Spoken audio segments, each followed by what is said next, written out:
ஒரு சில பெருமை உள்ளவர்களுக்கு கர்த்தர் எடுத்து நிற்கிறான். அந்த பெருமையிலேயே ஒரு பயங்கரமான பெருமை என்ன தெரியுமா? இந்த ஆவிக்குரிய பெருமை தான். நான் ஜெபிச்சுதான் பாத்துக்கோங்க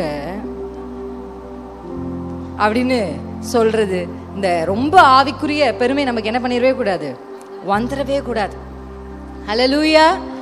இப்ப நம்ம வாசிக்கிறோம், இந்த எலியாவின் நாட்கள்ல ஆண்டவர் அந்த முதல் வசனத்துல சொல்லிட்டாரு, நான் வானத்தை அடைக்க போறேன். ஒரு பெரிய பஞ்சம் என்ன பண்ண போகுது, வரப்போகுது. இந்த பஞ்சத்தை எலியாவின் வழியாக கர்த்தர் என்ன பண்றாரு, ஆகாப்புக்கும் அந்த ஜனங்களுக்கும் கர்த்தர் அறிவிக்கிறார்.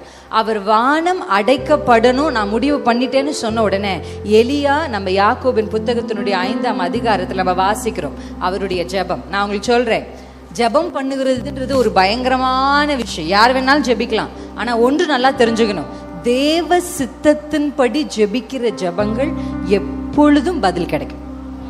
அல்லேலூயா.